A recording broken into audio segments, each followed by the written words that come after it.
बिस्मिल्लाहिर्रहमानिर्रहीम। अस्सलाम वालेकुम। इब्तिदा रब्बुल इज़्ज़त के नाम से जिसने जान दी जहान दिया, और दरूद सलाम मोहम्मद वाले मोहम्मद पर। आइए इनके साथ नासिर नकवी हाजिर खिदमत है। नाज़रीन, बहुत सी खबरें कि ईवान सदर में जनाब एक हुक्म की तैयारी हो रही है और बड़े यानी रातों रात खुला, रातों रात आर्डर आएगा और इमरान खान को रिहाई मिल जाएगी। इस पर भी बात करेंगे। मौलाना फजलुर रहमान ने खड़ाक कर दिया और खड़ाक की आवाज़ें जो है ना पूरे पाकिस्तान में सुनी जा रही हैं। फिर अपोजिशन लीडर कौन होगा? ऐसा लग रहा है कि इक़्तिदार में आने वाले हुक्मरान जो हैं वो अपनी जगह अपोजिशन में बैठने वाले ज़्यादा हो गए, तो ये भी बात करेंगे। और फिर धांधली के हवाले से एक आवाज़ उठी कि आओ सब इकट्ठे हो जाए इस्टेब्लिशमेंट के ख़िलाफ़ और इलेक्शन कमीशन के ख़िलाफ़। और ऐसा लग रहा है कि ये जुमा जो कल आने वाला है ये भी भारी हो सकता है। लेकिन किस पे देखना ये है कि मामला जिस तरफ जा रहे हैं उसमें क्या नवाज शरीफ रिटायर हो गए या कायद, यानी रिटायरमेंट ले ली उन्होंने या वो कायद बन गए। आखिर जो इतना बड़ा उन्होंने फैसला किया क्यों किया, तो ये सारी बातें आपसे करूँगा। लेकिन इसके साथ साथ जो मेरी आपसे गुजारिश होती है वो है कि आइए इनको सब्सक्राइब करें, लाइक करें, घंटी का बटन दबाना ना भूलें और अपनी कीमती राय का इजहार करें। जी नाज़रीन, ईवान सदर में इलेक्शन से पहले भी और इलेक्शन के बाद भी पीटीआई के कुछ रहनुमाओं ने मुलाकात की और उन्होंने सदर ममलकत से ये रिक्वेस्ट की कि चले अगर कुछ नहीं कर सकते तो इमरान खान की सज़ाएँ माफ़ करें क्योंकि उनके साथ जुल्म हो रहा है, ज़्यादती हो रही है। तो उन्हें समझाया था कि इसका एक तरीक़ेकार है। पहले जो है जहाँ जहाँ पे मुकदमात हैं वहाँ से तमाम फोरम से, यानी ट्रायल कोर्ट से भी हो, फिर हाई कोर्ट से भी हो, फिर सुप्रीम कोर्ट से भी, जब सब कुछ रिजेक्ट हो जाए फिर रिक्वेस्ट की जाए, फिर सदर ममलकत देखते, फिर अपना अख्तियार यूज़ करते, वरना नहीं। तो वो अभी भी लोगों को समझ नहीं आई। इमरान रियाज खान साहब कह रहे हैं कि जनाब रात को एक खुशखबरी मिल जाएगी, और बैरिस्टर गौहर खान साहब जो बड़े ज़िम्मेदार हैं, कानूनी माहिर हैं और नामजद उनके इमरान खान साहब के वो चेयरमैन भी हैं, तो वो भी ये कह रहे हैं। हालांकि उन्हें ऐसा नहीं कहना चाहिए। कोई अनपढ़ आम आदमी कहे तो चले बात भी मान जाए।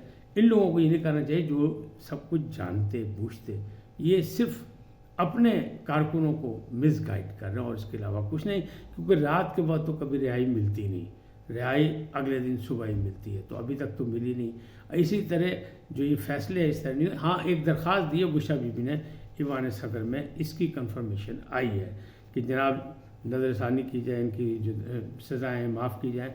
फिर लेकिन सज़ाएँ माफ़ होंगी तो क्या नाअहली भी ख़त्म हो जाएगी? क्या उनके मतलब कैद निकाल देगा? वो कहते बनी गाला पहुँचा दिया जाएगा।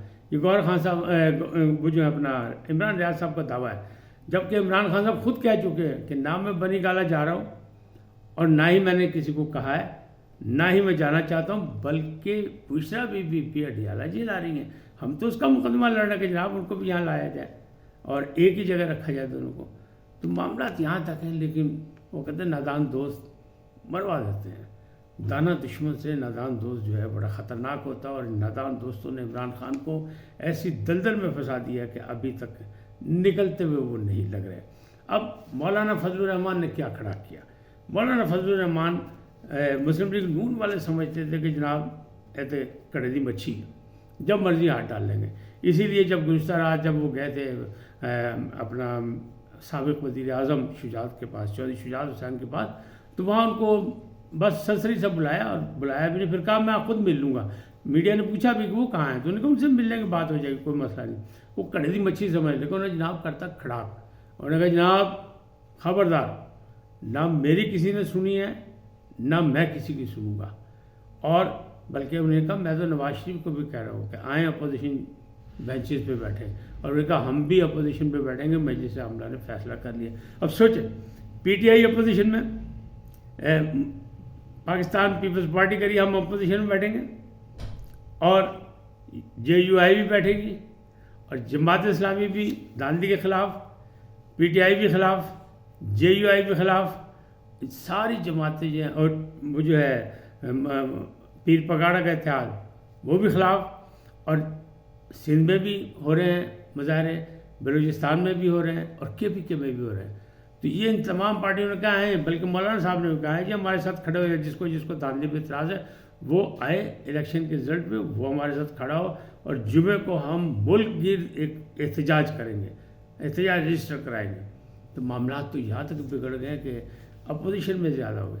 ऐसे में अपोजिशन लीडर कौन होगा? नाम दो आया, एक अली मोहम्मद खान का आया, वो आउटस्पोकन है, बिल्कुल उससे कोई वो नहीं है, लेकिन दूसरा नाम आया शेर अफजल मरवत का।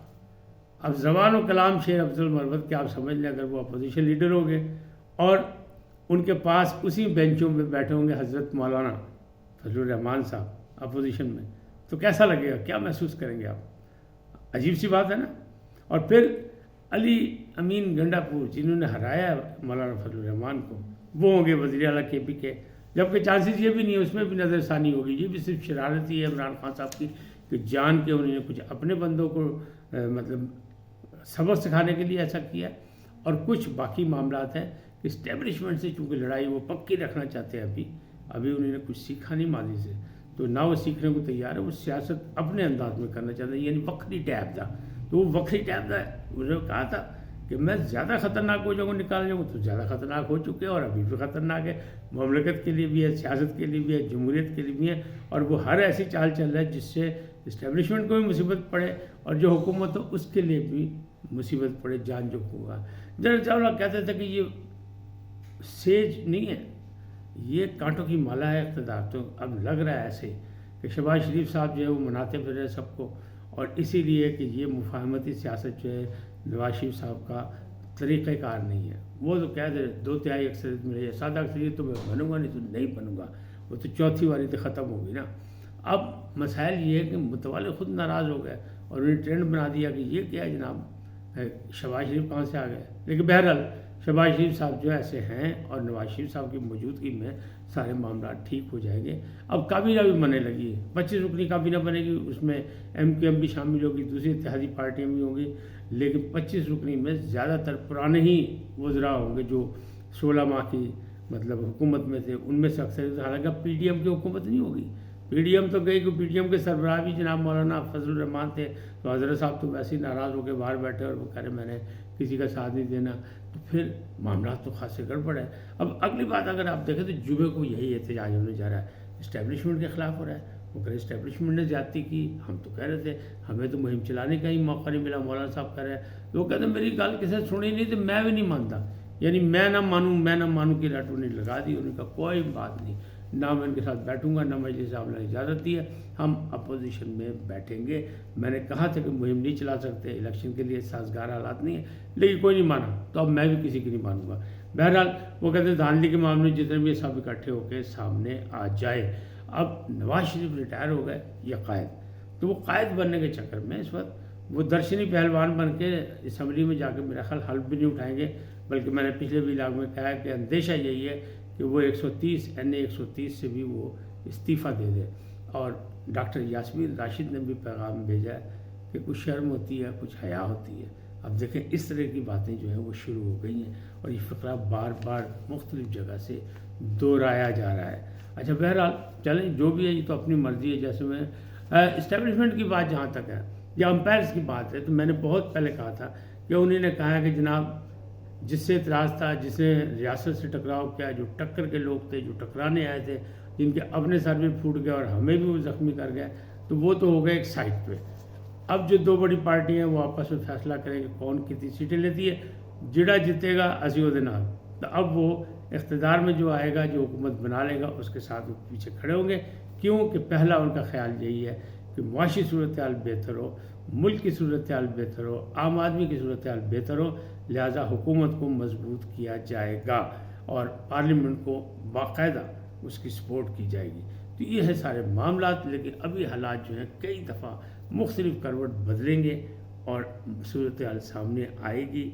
एक आध दिन में बिल्कुल खुल के कब 29 को उसका इजलास होना चाहिए असम्बली का, और पहले भी मैं आपको बता चुका हूँ कि पहले हल्फ उठाया जाएगा, फिर स्पीकर और डिप्टी स्पीकर का इलेक्शन होगा, फिर वज़ीर आज़म की नॉमिनेशन होगी, फिर बातचीत होगी। लेकिन बहरहाल फ़िलहाल तो ये सूरत हाल है कि ऐसा लग रहा है कि सारी चीज़ें कंट्रोल में हैं किसी न किसी। लेकिन हुकूमत बनने के बाद मुश्किलात बढ़ेंगी, इस बात का भी अंदाज़ा जो हुकूमत में आने जा रहे हैं उनको भी है और जो हुकूमत से बाहर अपोजिशन में बैठने जा रहे हैं उनको भी है। अब देखना यही है कि चाल किसकी कामयाब होती है, आसिफ जरदारी साहब सदर बनते हैं कि नहीं बनते हैं। बहरहाल चाचू की लॉटरी निकल आई और चाचू वज़ीर आज़म बनने जा रहे हैं। आज इतने, फिर मिलेंगे नए मौजू के साथ। जाते जाते आपसे दरख्वास्त آئرن کو سبسکرائب کریں، لائک کریں اور گھنٹی کا بٹن دبانا نہ بھولیں، اور اپنی قیمتی رائے کا اظہار اپنی شخصیت کا مطابق دیں۔ سدا سلامت رہیں، اللہ نگہبان۔